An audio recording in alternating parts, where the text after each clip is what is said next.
My name is Emily Carter. I'm 34 years old, and I lived with my husband, Daniel, in a quiet neighborhood in Columbus, Ohio. From the outside, our family looked perfect. Daniel was a successful real estate agent. He always dressed neatly, smiled confidently, and knew exactly what to say. His clients considered him honest, charming, and dependable. I worked as an administrative manager at a local medical center. Our 7-year-old daughter, Lily, was the center of our entire world. Every morning, the three of us ate breakfast together. In the evenings, Lily would run into Daniel's arms when he came home. On weekends, we went to the park, the movies, or visited my parents. At least, that was what I believed our life was. During the previous few months, Daniel had changed. He started coming home later than usual. He never let his phone out of his sight. Whenever a message arrived late at night, he tilted the screen away from me. "Clients," he would say. "They have no respect for business hours." I wanted to believe him. One evening, I smelled a woman's perfume on his shirt. "I showed a house to a female client today," Daniel explained without hesitation. "She spilled perfume in the car." Another time, I found a long strand of blonde hair on the passenger seat of his car. My hair was brown. "Jennifer from the office probably sat there," he said. I remained silent. I had known Daniel for 10 years. We had survived difficult times together, months when money was tight, sleepless nights after Lily was born, and the collapse of Daniel's first real estate business. I did not want to question 10 years of marriage because of perfume and a strand of hair. But everything changed that Thursday. At around 2 in the afternoon, my supervisor walked into my office. "Emily, you can leave early today," she said. "Get some rest before tomorrow's conference. You've been working too hard." I was delighted. Lily's school ended at 3. Daniel had told me he would be meeting clients until 8 that evening. I decided to pick Lily up, prepare Daniel's favorite dinner, and surprise him. When Lily climbed into the car after school, I smiled at her. "Don't tell Daddy," I said. "We're going to surprise him." "Can we buy ice cream too?" she asked. "Of course." When we arrived home, I saw Daniel's car in the driveway. I paused. He had told me that he would be showing houses all afternoon. "Daddy's home!" Lily shouted excitedly. She jumped out of the car and ran toward the house. I carried the grocery bags behind her, telling myself that perhaps his appointments had been cancelled. The front door was unlocked. Lily ran inside. "Daddy, we're home!" There was no answer. When I walked into the kitchen, I noticed 2 wine glasses on the counter. One of them had a red lipstick mark on the rim. My heart began to pound. Then I heard the floor creak upstairs. Lily was already running up the staircase. "Lily, wait!" I called. But it was too late. A few seconds later, she appeared in the doorway of our bedroom. Her small face had gone pale. She gripped the railing with both hands. "Mummy," her voice trembled. "What is it, sweetheart?" Lily looked at me with confusion and fear. "Who's that lady in your bed?" That single sentence divided my life into 2 parts. The life I had before that moment, and the life that came after it. I do not remember walking up the stairs. My legs felt as though they belonged to someone else. My ears were ringing, and my heart was beating so hard that it hurt. Our bedroom door was half open. I pushed it wider. Daniel was standing beside the bed, hurriedly buttoning his shirt. A blonde woman sat on the edge of our mattress, wearing nothing but Daniel's white dress shirt. I recognized her immediately. Her name was Sarah Miller. She worked in Daniel's office. I had met her several times at company dinners. She had always been warm and friendly toward me. She complimented Lily's photographs and once brought our family a Christmas gift. "Emily," Daniel said. I looked at his face. He did not look ashamed of what he had done. He looked afraid because he had been caught. "Our daughter saw you," I whispered. Daniel looked toward the hallway. "Where is Lily?" "That is your biggest concern right now." Sarah stood and began looking for her clothes. "I should probably leave," she said quietly. Hearing her voice unleashed something inside me. "No," I said. "You're not leaving until one of you tells me how long this has been happening." Daniel stepped toward me. "Emily, calm down. I can explain." "Do not touch me!" My shout made Lily cry downstairs. That sound forced me to control myself. Our daughter could hear everything. "Get dressed," I told them. "Come downstairs in 5 minutes." I left the bedroom and found Lily curled up in the corner of the living room sofa. "Mummy, why was that woman in your bed?" I sat beside her. What could I possibly say? How do you explain betrayal to a 7-year-old child? "Daddy made a very serious mistake," I said. "But none of this is your fault." "Are you getting divorced?" Her question broke my heart. "I don't know yet, sweetheart." Lily wrapped her arms around me. A few minutes later, Sarah came downstairs. She kept her head lowered as she walked toward the front door. "Stop," I said. She turned around. "How long?" Sarah glanced at Daniel. "Tell me," I demanded. 8 months, she whispered. 8 months. During those 8 months, I had organised Daniel's birthday dinner. I had cared for his mother when she was ill. I had celebrated our 10th wedding anniversary with him, all while he was sleeping with another woman. "You knew he was married," I said to Sarah. "Yes." "You knew he had a daughter." She said nothing. "Get out." Sarah left. Daniel remained in the living room. "This isn't what you think," he said. I laughed bitterly. "I saw a half-naked woman in my bed. What exactly am I supposed to think?" "I've been feeling lonely." "Lonely?" I stood. "I worked full-time. I raised our daughter. I drove your mother to her medical appointments. I paid the mortgage. When your business failed, I gave you my savings, and you were the lonely one." "We haven't been close for a long time." "So you brought another woman into our bed?" "It just happened." "Something that lasted 8 months did not just happen." Daniel remained silent. For the first time, I saw a coldness in his eyes that I had never noticed before. "I'm taking Lily to my mother's house," I said. "This is her home too." "Exactly, which is why you should never have brought Sarah here." I went upstairs and packed clothes for Lily and me. Daniel followed me. "Emily, we can fix this." "Not tonight." "You're making this bigger than it is." I turned and stared at him.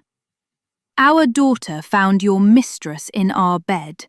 How could I possibly make that bigger than it already is?" He had no answer. That night, Lily and I drove to my mother's house. The radio was off. City lights passed across the windows while Lily sat silently in the back seat. Eventually, she asked a question. "Mummy, does Daddy not love you anymore?" My eyes filled with tears. Sometimes people hurt the people they love. "Do you still love him?" That question was even harder. "Yes," I admitted. "But loving someone does not mean you have to forgive everything they do." The next morning, I woke up to more than 20 missed calls from Daniel. His messages were full of apologies. He promised that he had ended things with Sarah. He said he was willing to attend marriage counselling and do whatever it took to save our family. I did not answer. My mother drove Lily to school. I sat alone at the kitchen table, trying to understand what I was supposed to do next. My phone rang again. This time the number was unfamiliar. "Is this Emily Carter?" a woman asked. "Yes." "My name is Rachel Brooks. We don't know each other, but I need to speak with you." "About what?" There was a pause. "About Daniel." My hand went cold. "Are you Sarah?" "No, but I know about Sarah." "Who are you?" "I used to be Daniel's assistant." Rachel asked me to meet her at a coffee shop downtown. At first, I did not want to go, but there was something in her voice, fear mixed with urgency, that made me agree. An hour later, I found her sitting alone at a small table. Rachel looked to be in her early 30s. She had dark hair and tired eyes. Without saying much, she placed a brown envelope in front of me. "I should have given this to you a long time ago," she said. Inside the envelope were photographs of Daniel with several women. Not only Sarah, different women. Restaurants, hotel entrances, inside Daniel's car. Some of the photographs had been taken almost 2 years earlier. I struggled to breathe. "Where did you get these?" Daniel accidentally connected his phone to the company's shared cloud system. I found the photographs while organizing files. "Why didn't you tell me?" Rachel looked down. "He threatened me. He said he would fire me and accuse me of stealing client money." "Could he have done that?" "He had access to documents and could easily falsify records." That caught my attention. "What caught my documents?" Rachel removed another sheet of paper from her bag. "For years, Daniel has been undervaluing properties on official paperwork and collecting additional payments privately. He forged signatures and altered contracts.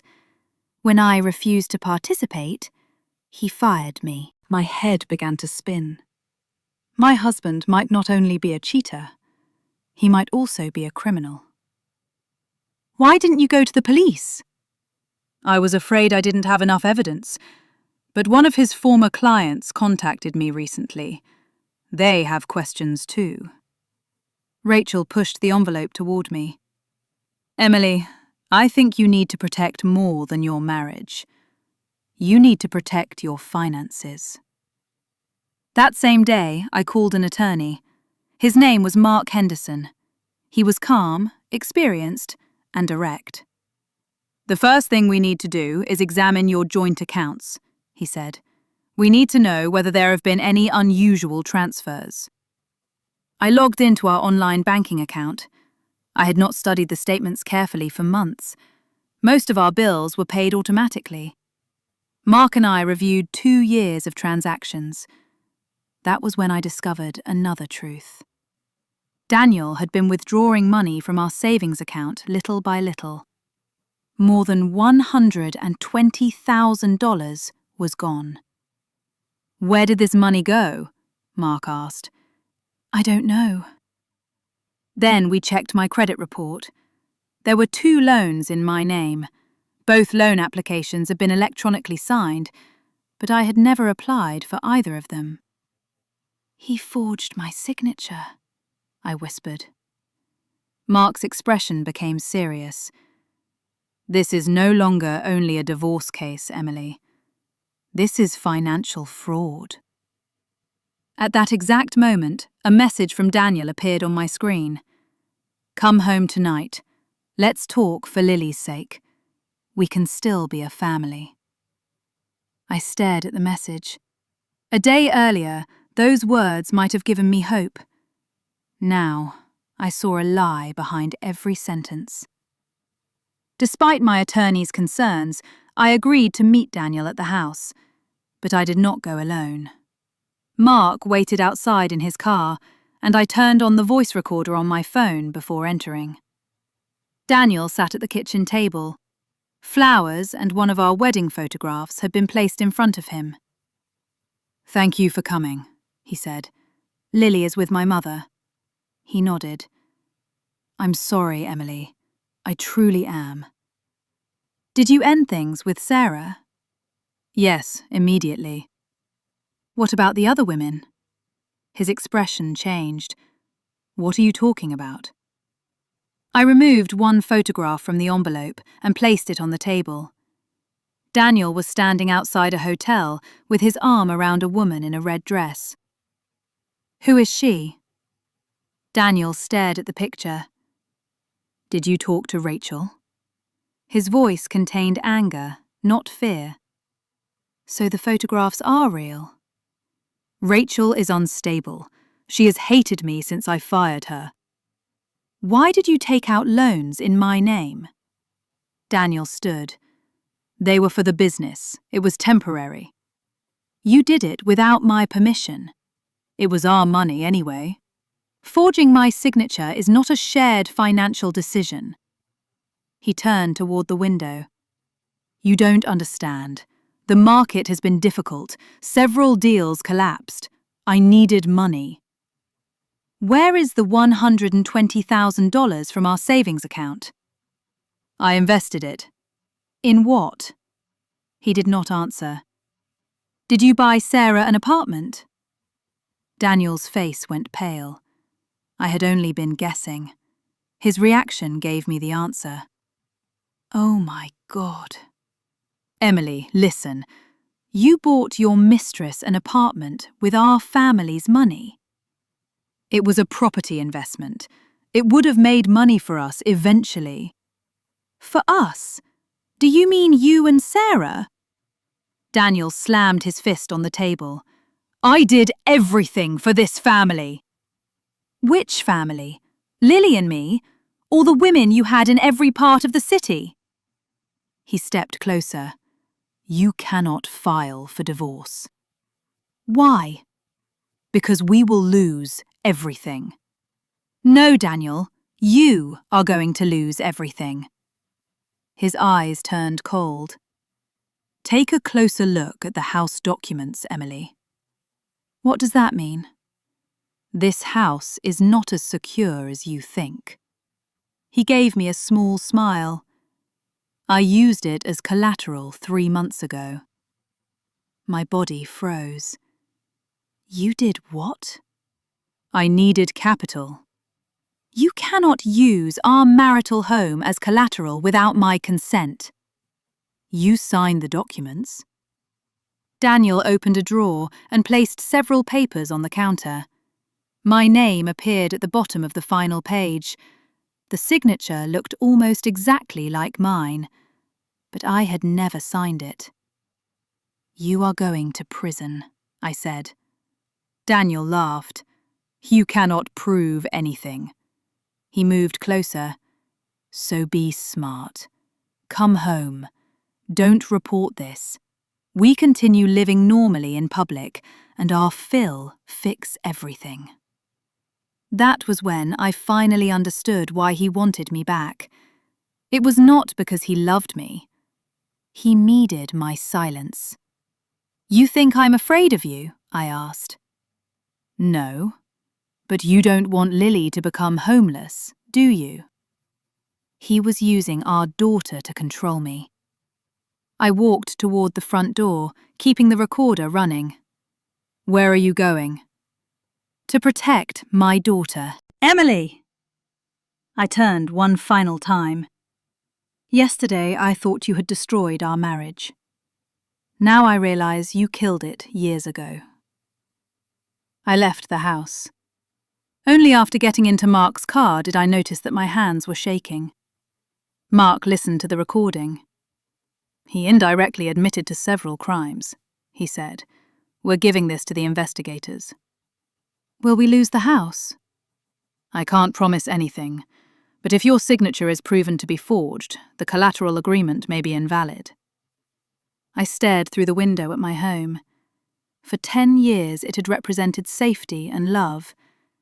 Now it looked like a crime scene. The following weeks were the most difficult period of my life. I filed for divorce. I reported Daniel to the bank, the police, and the Financial Crimes Division. His accounts were temporarily frozen. Daniel denied everything. He tried to portray me as a jealous, unstable wife seeking revenge. He even told some of our friends that I had suffered an emotional breakdown. Some of them believed him. The hardest part was watching Lily suffer. She started waking up in the middle of the night. She was afraid to sleep alone. Her teachers said she had become unusually quiet at school. A child psychologist encouraged her to draw her feelings. One evening, Lily sat at the kitchen table with crayons scattered around her. She drew our old house. In the picture, Lily and I stood beside one of the downstairs windows. Upstairs, inside the bedroom, there was a woman. A dark car was parked outside. "Whose car is that?" I asked. Lily shrugged. "The lady's car." "Sarah's?" "No." My heart seemed to stop. "What lady?" "The lady who was in your bed." "But Sarah had blonde hair." "No, Mummy. The lady you saw had blonde hair. Another lady came before her." I slowly sat down. "When?" "A few times." "Was Daddy with her?" Lily nodded. "He made me stay in my room and watch cartoons. He said they were talking about work and that I shouldn't tell you." Anger burned through me. "What did she look like?" "She had dark hair and a red car." "Do you know her name?" Lily thought for a moment. "Daddy called her Victoria." I had never heard that name before. The next morning, I called Rachel. "Do you know a woman named Victoria?" "Victoria Lang?" "I don't know. Who is she?" "One of Daniel's largest investors. More accurately, she owns an investment company." "Were they having an affair?" "I don't know, but Daniel closed several major deals because of her." We began researching Victoria. She was 42 years old and extremely wealthy. She owned several construction projects in Columbus. Her husband had died in a mysterious car accident 2 years earlier. Daniel began working with her company around the same time. A few days later, I went to Victoria's office. Her assistant initially refused to let me speak with her, but when I introduced myself as Daniel Carter's wife, Victoria agreed to see me. She was tall, elegant, and dark-haired. "I believe I know why you are here," she said. "Were you having a relationship with my husband?" Victoria did not look away. "Yes." Her honesty surprised me. "How long?" "About a year." "Did you know he was married?" "He told me the two of you were only living together for your daughter. He said your divorce was already in progress." I laughed bitterly. He told everyone a different lie. "What do you mean, everyone?" I told her about Sarah and showed her the photographs of the other women. Victoria's expression changed. "He took money from me," she said. "How much?" $800,000. I stared at her. "For what?" "A new residential development. He said the land was available and all the permits were ready." "Does the project exist?" I'm beginning to doubt it. Victoria opened several documents on her computer. The company name looked familiar. EC Holdings. "What is that company?" I asked. "Daniel told me it belonged to both of you." "I have never heard of it." The documents listed Emily Carter as the owner. Once again, my name had been used without my knowledge. Daniel had placed the fraudulent transactions in my name. If his scheme collapsed, I could have been blamed. He was using us against each other, Victoria said. I nodded, pending. Then we need to stop him together. Victoria agreed to provide all her documents to the investigators. Bank transfers, emails, contracts, everything led back to Daniel. When the police arrived at his office to question him, he was gone. His phone had been turned off. His car was found in a parking lot near the airport. Investigators believed he was preparing to leave the country. That night, while I was staying at my mother's house, I received a message from an unknown number. I know you gave everything to the police. I immediately contacted the investigator. Another message appeared. You destroyed our family. I did not respond. Then came a third message. I want to see Lily one last time. My heart jumped into my throat. I ran to Lily's bedroom.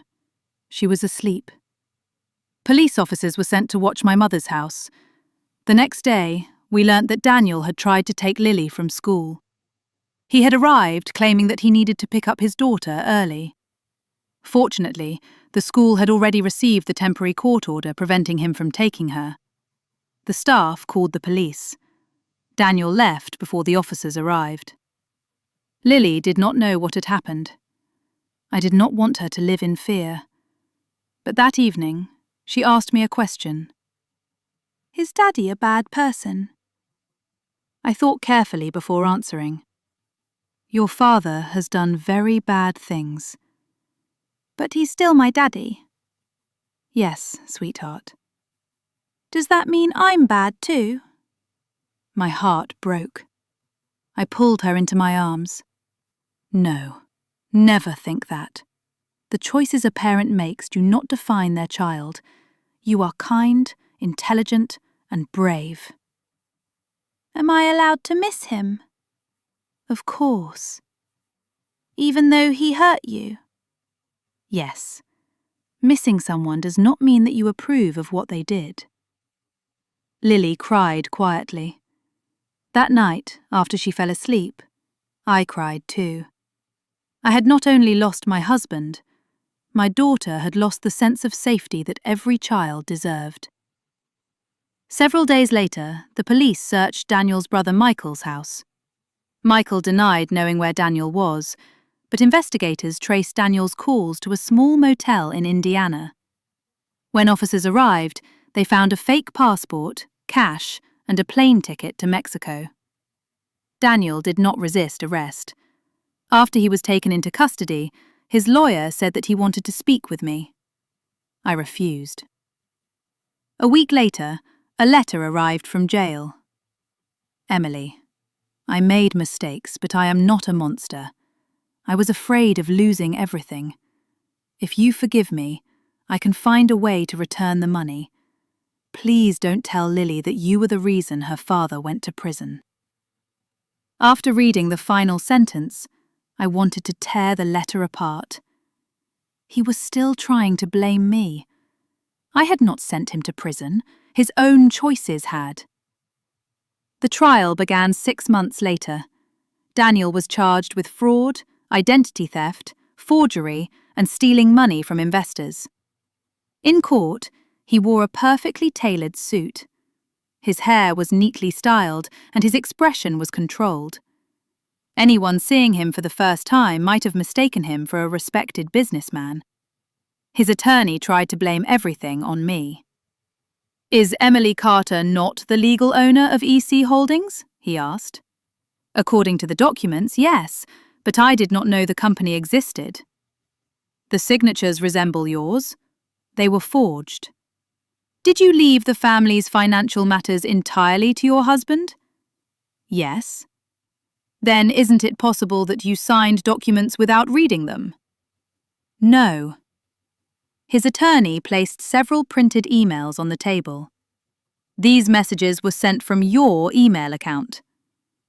I looked at them. They had been sent to Victoria using my name, but I had not written them. Daniel knew my email password.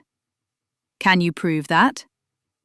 That was when the prosecutor introduced new evidence. Files had been discovered on Daniel's laptop. They included drafts of the fake emails, scanned copies of my signature, and detailed instructions explaining how each investor would be deceived. The most important evidence was an audio recording. Daniel was speaking to Sarah. If something goes wrong, everything is registered under Emily's name, Daniel's voice said. She doesn't understand the documents. If there's an investigation, she'll look guilty. The courtroom became completely silent. I looked at Daniel. For the first time, he avoided my eyes. Sarah also testified. She confirmed that Daniel had purchased her apartment using money from our family savings account. She also revealed that Daniel planned to move to California with her after the divorce, using money he received from Victoria. Did you know he was involved with other women? The prosecutor asked. No. Did you know he was still living with Emily?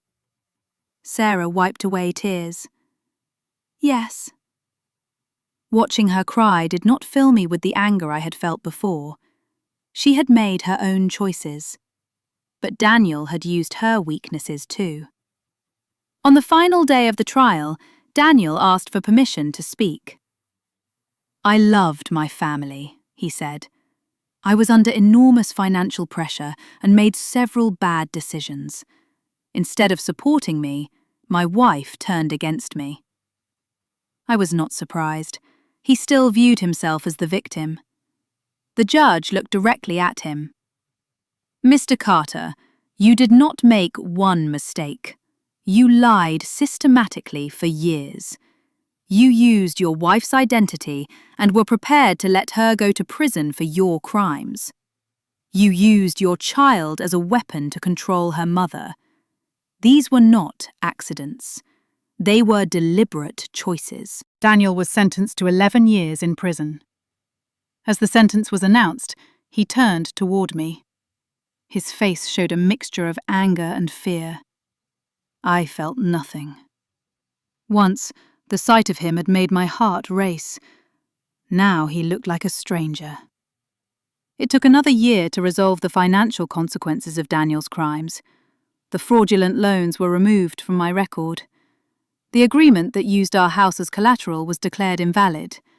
Victoria recovered part of her money, and the remaining losses were covered by selling Daniel's assets. I did not want to remain in our old house. Every room reminded me of lies, especially the bedroom. So I sold the house and bought a smaller home in another part of the city. It was not as impressive as our old house, but it had large windows, warm sunlight, and an old apple tree in the backyard. On moving day, Lily chose her own bedroom.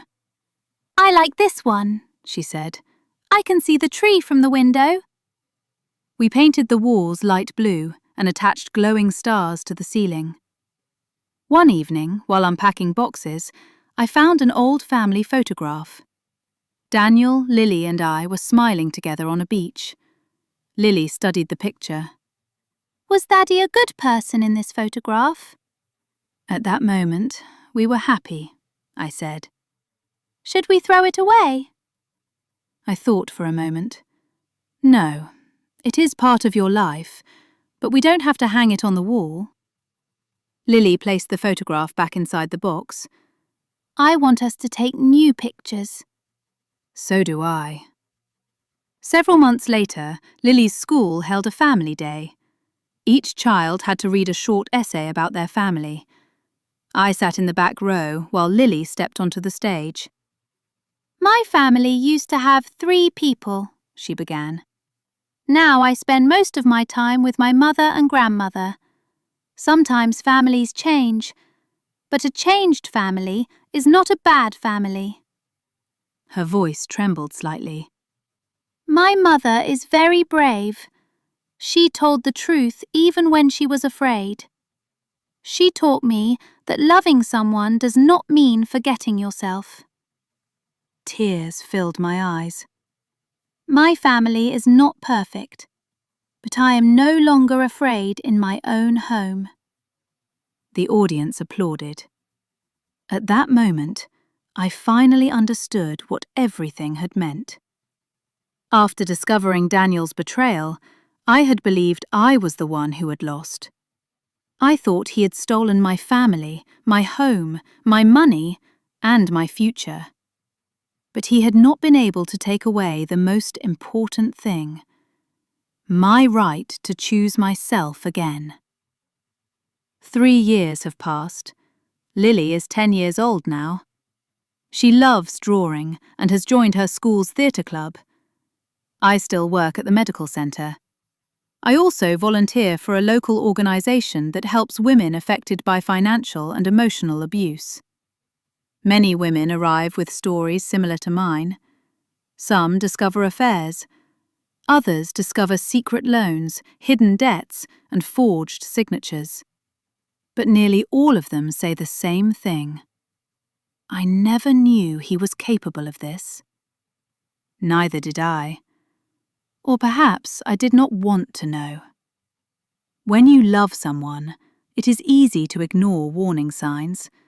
Strange messages, sudden changes in behaviour, excuses that do not make sense. You accept them because the truth might destroy your entire life. But living inside a lie is even more dangerous.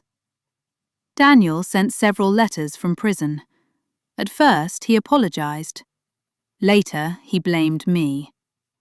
In his most recent letter, he said that he wanted to rebuild a relationship with Lily after his release. I did not hide the letter from her. She read it and looked at me. I don't want to answer right now.